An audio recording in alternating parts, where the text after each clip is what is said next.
अनुराग और चित्रा का प्यार का रिश्ता शादी के रिश्ते में बदल जाता है और यहीं से उन दोनों के रिश्ते की एक नई शुरुआत होती है। शादी जो दिलों का बंधन होती है, उस बंधन में चित्रा और अनुराग बंध चुके थे। चित्रा अनुराग की अर्धांगिनी और अनुराग चित्रा का पति परमेश्वर बन चुका था। दोनों ने ही एक दूसरे को स्वीकार कर लिया था। स्वीकार कैसे न करते, एक दूसरे से बहुत प्यार जो करते थे। चित्रा और अनुराग दोनों ने एक साथ जिंदगी बितानी शुरू कर दी। शादी के बाद चित्रा अनुराग के साथ शिफ्ट हो गई थी। शादी के बाद सिर्फ दो लोग साथ साथ नहीं रहते हैं, बल्कि दो लोगों की जिंदगी भी एक जिंदगी में बदल जाती है। उन दोनों की एक नई दुनिया बन जाती है। कहते हैं शादी के बाद सब कुछ बदल जाता है, और चित्रा और अनुराग की जिंदगी में भी धीरे धीरे वक्त के साथ बदलाव आने शुरू हो गए थे। चित्रा की जिंदगी में ज्यादा बदलाव भले ही ना आए हो, पर अनुराग की जिंदगी में बहुत बदलाव आ गए थे। वो अनुराग जिसके दिन की शुरुआत सिगरेट पीकर कहानियां पढ़ने से होती थी, उस अनुराग के दिन की शुरुआत चित्रा के हाथों से बनी गर्मा गर्म कड़क चाय से होने लग गई। अनुराग जो पहले कहानी लिखने में दिन भर लगा रहता था, उसमें इतना डूब जाया करता था कि खाना पीना भूल जाया करता था। अब उसे चित्रा हर वक्त खाना खाने के लिए टोक दिया करती थी, और जब तक अनुराग उसके साथ बैठकर खाना नहीं खा लेता था, उसे वापस से उसके टेबल पर लिखने नहीं जाने दिया करती थी।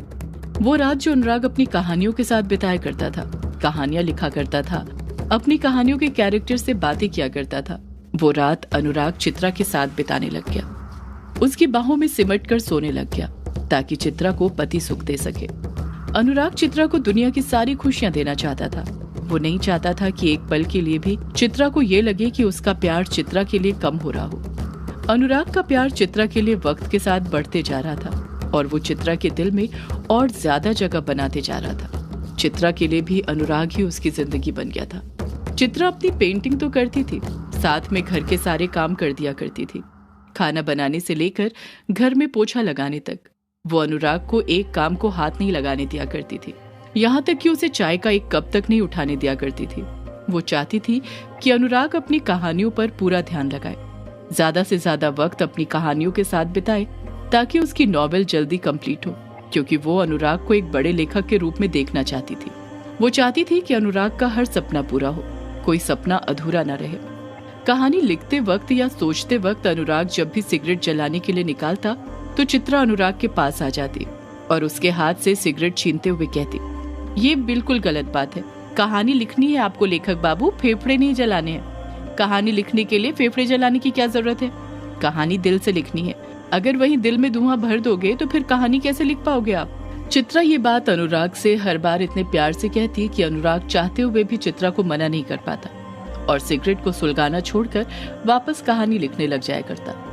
अमावस्या और पूर्णिमा की रात जब भी चित्रा अनुराग साथ साथ सोते थे, तो अनुराग आधी रात में हर बार एक नाम बड़बड़ाने लग जाया करता था।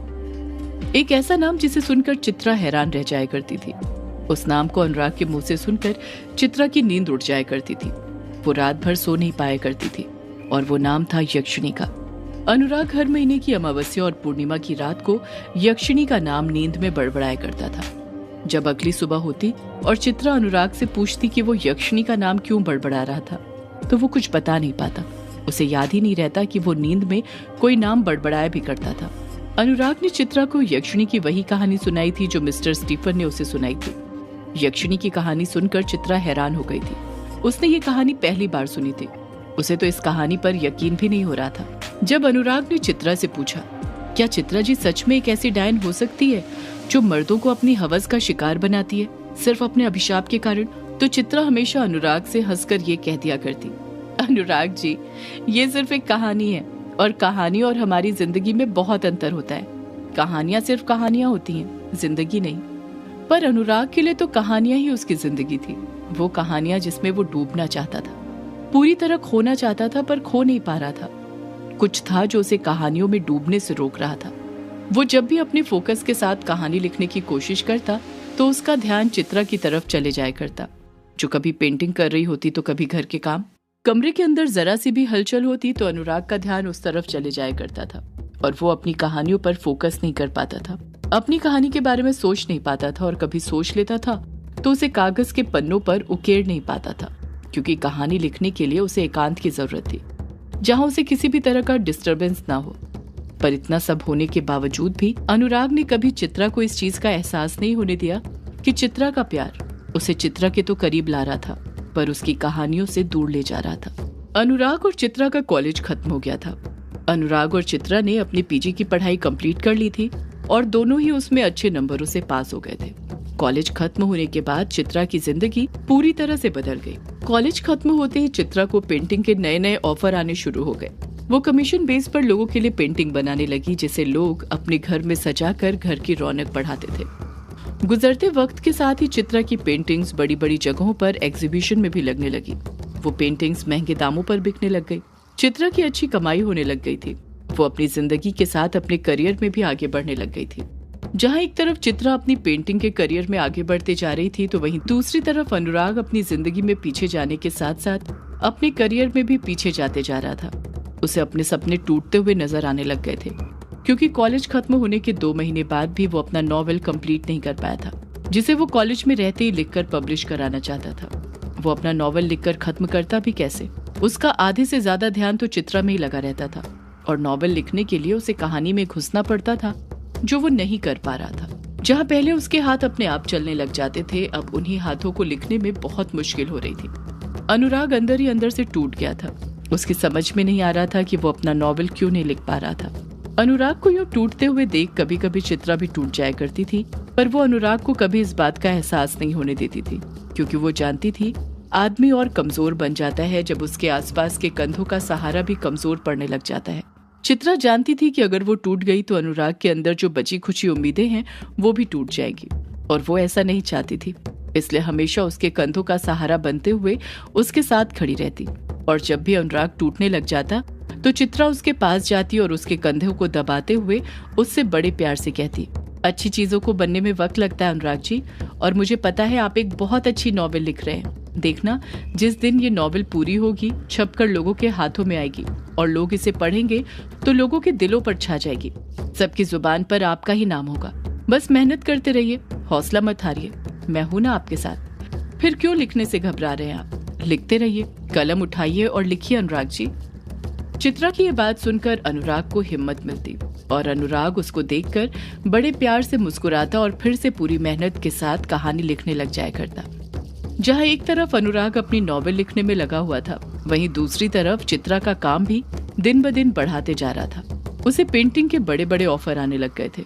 कुछ पेंटिंग्स छोटी हुआ करती थी जो कुछ घंटों में एक पूरी हो जाया करती थी, तो वहीं कुछ पेंटिंग बहुत बड़ी थी जो पूरी एक दीवार के बराबर बड़ी थी, और उन पेंटिंग्स को दिए गए वक्त पर कंप्लीट करने के लिए चित्रा को रात भर पेंटिंग स्टूडियो में बिताना पड़ता था, जहाँ पर बैठकर वो पेंटिंग करती थी। पर अनुराग को चित्रा का रात भर बाहर रहना पसंद नहीं था, और कई बार उसने चित्रा को रात भर बाहर रहने के लिए टोका भी था। पर चित्रा क्या करती? पेंटिंग करना अब उसके लिए एक सिर्फ हॉबी नहीं रह गई थी, सिर्फ पैशन नहीं रह गया था। अब वो उसकी एक मजबूरी बन चुकी थी, क्योंकि घर का पूरा खर्चा वही चलाती थी। घर के किराए से लेकर घर के राशन तक सारी जिम्मेदारी चित्रा के ऊपर थी। अनुराग के पास कोई जॉब नहीं थी और वो कोई और जॉब करना भी नहीं चाहता था। वो बस एक लेखक बनना चाहता था, इसलिए वो बस नॉवेल लिखने में लगा रहता था, जो अब तक कंप्लीट नहीं हुई थी। चित्रा का सपना था कि अगर अनुराग की जॉब होती तो वो एक अच्छी हाउसवाइफ बनकर रहती, जहाँ पर वो अपने पति के ऑफिस से लौट कर आने के बाद उसकी सेवा करती, उसे गरम गरम खाना देती और उसकी गैर हाजिरी में अपने बच्चे के साथ हंसते खेलते पूरी जिंदगी बिताती।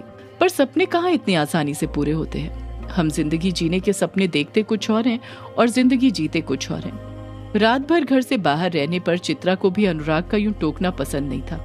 उन दोनों के बीच छोटी मोटी नोकझोंक भी हो जाती, पर चित्रा नहीं चाहती थी कि अनुराग किसी भी वजह से उससे नाराज हो और उसका कहानियों पर से ध्यान हटकर उसकी तरफ आए।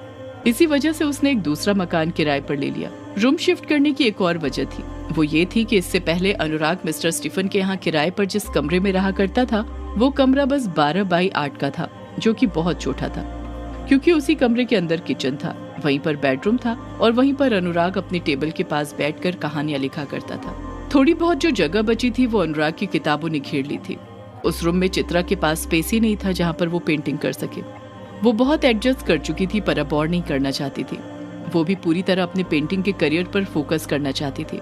यही कारण था कि उसने रूम शिफ्ट करने का फैसला किया था, जिसका पूरा किराया वो खुद देने वाली थी। देने क्या वाली थी, पहले से देते आ रही थी, साथ में घर के खर्च भी। चित्रा और अनुराग ने 2 BHK मकान किराए पर ले लिया था, जिसका एक कमरे में चित्रा रात भर अपनी पेंटिंग करती रहती, तो दूसरे कमरे में अनुराग रात भर अपनी कहानियां लिखा करता।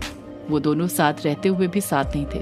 पर ऐसा नहीं था कि एक छत के नीचे रहते हुए भी उनके बीच में दूरियां आ गई थी। जो दूरियां उन दोनों के बीच में नजर आ रही थी, वो दूरियां दिल की नहीं थी, बस काम की थी। खाना खाने अब भी वो साथ ही बैठा करते थे। वो दोनों एक दूसरे को जितना वक्त दे सकते थे उतना देने की कोशिश करते थे। चित्रा अनुराग को बहुत सपोर्ट करती थी।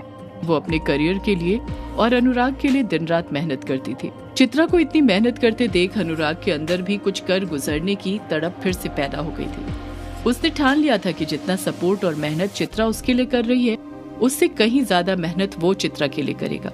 इसलिए वो पूरी तरह वापस से अपनी कहानियों में घुस गया था। दिन रात उसी के बारे में सोचता रहता था। उठते जागते खाते पीते हर वक्त वो चित्रा को हमेशा अपनी टेबल पर बैठा कहानियां लिखते दिखता था। उसने कहानी लिखने में अपनी पूरी जान लगा दी थी। ये उसी का नतीजा था कि रूम शिफ्ट करने के 1 महीने बाद ही उसने अपनी पहली नॉवेल लिखकर कंप्लीट कर दी थी। वो नॉवेल जिसे वो काफी महीनों से पूरा करने की कोशिश कर रहा था। अनुराग की पहली नॉवेल का नाम था काला साया। सदियों से है पुरानी ये है यक्षिणी की कहानी। यक्षिणी एक आग है, यक्षिणी तेरा ख्वाब है।